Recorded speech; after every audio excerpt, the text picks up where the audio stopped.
بسم اللہ الرحمن الرحیم۔ ناظرین، آج کے اس ویڈیو میں ہم آپ کو حضور صلی اللہ علیہ وسلم اور حضرت عائشہ صدیقہ رضی اللہ تعالیٰ عنہ کا پیار سے بڑا ایک عجیب واقعہ سنائے گے۔ ایک مرتبہ حضرت عائشہ صدیقہ رضی اللہ تعالیٰ عنہ چونکہ کم عمر میں ہی آپ کی نکاح میں آ گئی تھی، اس لیے کم سنی کی شوق اور تقاضا بھی تھے ان کی دلجوئی کے لیے ان کی شوق اور جائز خواہشات کی تکمیل کا بھی لحاظ رکھنا۔ نیزوں کی سہولیہ آپ صلی اللہ علیہ وسلم کے یہاں ان کے ساتھ کھیلتی اور آپ صلی اللہ علیہ وسلم کی طرف سے اجازت مکمل تھی، بلکہ اگر کسی کو آپ صلی اللہ علیہ وآلہ وسلم کی وجہ سے کھیلنے میں تکلیف ہوتی تو آپ صلی اللہ علیہ وسلم خود باہر تشریف لے جاتے اور ان لڑکیوں کو حضرت عائشہ صدیقہ کے پاس بھیج دیتے۔ ان کے شوق کی تکمیل کا سلسلہ ایک واقعہ اور حدیث کے متعدد کتابوں میں مروی ہے کہ ایک مرتبہ عید کے دن آپ صلی اللہ علیہ وسلم کے گھر کے سامنے مسجد نبوی صلی اللہ علیہ وسلم کے صحن میں کچھ حبشی لوگ نیزہ بازی کا مظاہرہ کر رہے تھے۔ حضرت عائشہ صدیقہ رضی اللہ عنہ کا اس کو دیکھنے کا شوق ہوا۔ ان کو یہ کھیل دکھانے کا اہتمام اس طرح فرمایا کہ خود دروازے پر کھڑے ہو گئے اور اپنے پیچھے غالباً پردے کے خیال سے حضرت عائشہ صدیقہ رضی اللہ عنہ کو کھڑا کر لیا اور آپ صلی اللہ علیہ وسلم کی آڑ میں کھڑے ہو کر آپ صلی اللہ علیہ وسلم کے کندھے اور کان کے درمیان سے کافی دیر تک کھیل دیکھتی رہیں۔ آپ صلی اللہ علیہ وسلم کے خیال سے مسلسل کھڑے رہیں۔ حضرت عائشہ سے روایت ہے کہ ایک مرتبہ میں رسول اللہ صلی اللہ علیہ وسلم کے ساتھ سفر میں تھی۔ اس وقت میں کمسن لڑکی تھی اور موٹے بدن والے نہیں تھی۔ آپ صلی اللہ علیہ وسلم نے اپنے صحابہ سے فرمایا، تم لوگ آگے نکل جاؤ۔ وہ آگے نکل گئے۔ پھر آپ صلی اللہ علیہ وسلم نے مجھے فرمایا، آؤ میں تجھ سے دوڑ میں مقابلہ کرتا ہوں۔ میں نے آپ صلی اللہ علیہ وسلم سے مقابلہ کیا اور آگے نکل گئی۔ پھر آپ صلی اللہ علیہ وسلم خاموش رہے۔ بعد میں موٹی بدن والی ہو گئی اور اس واقعہ کو بھول گئی۔ پھر ایک دن آپ صلی اللہ علیہ وسلم کے ساتھ سفر پر نکلی۔ آپ نے اپنے صحابہ سے فرمایا، تم آگے نکل جاؤ۔ پس وہ آگے نکل گئے۔ پھر مجھے فرمایا، آؤ میں تجھ سے دوڑ میں مقابلہ کرتا ہوں۔ میں پہلے والے مقابلے کو بھول چکی تھی کیونکہ میرا بدن بھاری ہو چکا تھا، اس لیے میں نے کہا، اے اللہ کے رسول، میری یہ حالت ہے، میں آپ سے کیسے مقابلہ کر سکتی ہوں؟ آپ نے فرمایا، تجھے ایسا ضرور کرنا ہوگا۔ پس میں نے مقابلہ کیا اور آپ صلی اللہ علیہ وسلم مجھ سے آگے نکل گئے۔ آپ صلی اللہ علیہ وسلم مسکرانے لگے اور فرمایا کہ حساب کتاب برابر ہو گیا، یہ حساب خفت کے بدلے میں ہے۔ ایک دن حضرت عائشہ صدیقہ رضی اللہ عنہا روٹ گئی۔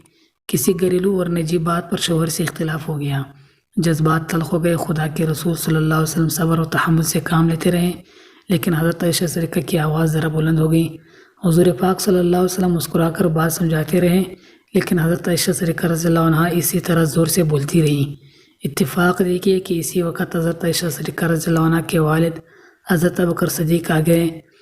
میاں بیوی میں اختلاف دیکھ کر قدرتی طور پر بہت غمزدہ ہوئے اور خدا کے رسول صلی اللہ علیہ وسلم جن کے خوشندی خدا کے خوشندی ہیں اور دوسری طرف اپنی جگر گوشہ حضرت عائشہ صدیقہ ہیں، حضرت ابوبکر صدیق برداشت نہ کر سکیں کہ تم خدا کے رسول صلی اللہ علیہ وسلم سے منہ زوری کرتی ہوں۔ غصہ سے اٹھے اور ہاتھ اٹھانا ہی چاہتے تھے کہ درمیان میں فخر کائنات صلی اللہ علیہ وسلم آئے۔ حضرت عائشہ صدیقہ سہم کر بیٹھ گئی۔ حضرت ابوبکر صدیق غصے میں باہر چلے گئے۔ اللہ کے رسول میں یہ انعام کیسے برداشت کر سکتے تھے کہ ان کی حبیبہ حضرت عائشہ صدیقہ کے نازک دل کو ٹھیس پہنچے۔ آپ صلی اللہ علیہ وسلم حضرت عائشہ کے قریب گئے اور پیارے انداز میں کہا کہ عائشہ، میں نے تم کو کیسے بچایا؟ حضرت عائشہ صدیقہ رضی اللہ عنہا مسکرا پڑی اور رسول صلی اللہ علیہ وسلم سے لپٹ گئی۔ یا رسول اللہ، مجھے معاف کر دیجئے، نہ جانے مجھے کیا ہو گیا تھا۔ کچھ دنوں کے بعد حضرت ابوبکر صدیق سے ملنے آئے تو دیکھا کہ مثالی شوہر اور میاں بیوی کے گھریلو حالات میں خوشگواری ہے، اور ظاہر ہے یہ خوشگواری کیوں نہ ہوتی، کیونکہ امت کے لیے ہی دو نمونے تھے، پیمانے تھے۔ حضرت ابوبکر صدیق پیار محبت کی فضا دیکھ کر بہت مسرور ہوئے۔ خدا کے رسول صلی اللہ علیہ وسلم سے فرمایا، یا رسول اللہ، ایک آپ کی لڑائی میں شریک ہوا تھا، اب آپ ہمارے میں اور میری بیٹی عائشہ کی صلح اور پیار محبت میں بھی شریک بات فرمائے۔ اسی طرح رسول اللہ صلی اللہ علیہ وسلم نے کہا، ہاں ضرور۔ حضرت عائشہ صدیقہ سے روایت ہے کہ رسول اللہ صلی اللہ علیہ وسلم کے پاس، یعنی نکاح اور رخصتی کے بعد، آپ صلی اللہ علیہ وسلم کے ہاں آ جانے کے بعد بھی گڑیوں سے کھیلا کرتے تھیں، اور میرے ساتھ کھیلنے والے میری کچھ سہیلیات ہیں جو ساتھ کھیلنے کے لیے میرے پاس بھی آیا جایا کرتی تھیں۔ تو جب حضرت صلی اللہ علیہ وسلم گھر میں تشریف لاتے تو وہ آپ کے اس احترام میں کھیل چھوڑ کے گھر کے اندر جا چکے تھے، تو آپ صلی اللہ علیہ وسلم ان کو میرے پاس بھجوا دیتے، یعنی خود فرما دیتے کہ وہ اسی طرح میرے ساتھ کھیلتی رہے۔ چنانچہ وہ آ کے پھر میرے ساتھ کھیلنے لگتی۔ صحیح بخاری و صحیح مسلم۔ رسول اللہ صلی اللہ علیہ وسلم غزوہ تبوک یا غزوہ خیبر کسی ایک سے واپس تشریف لائے تو میرے تخچے کے آگے پردہ پڑا ہوا تھا۔ اتنے میں ہوا ذرا تیز ہوئی تو اس نے پردے کی ایک جانب اٹھا دی۔ تب سامنے میرے کھلونے اور گڑیا نکل آئے۔ آپ نے پوچھا عائشہ یہ کیا ہے؟ میں نے کہا یہ میرے گڑیا ہیں۔ آپ نے ان میں کپڑے کا ایک گھوڑا بھی دیکھا جس کے 2 پر تھے۔ آپ صلی اللہ علیہ وسلم نے اس گھوڑے کے بارے بطور خاص پوچھا، میں ان کے درمیان یہ کیا دیکھ رہا ہوں؟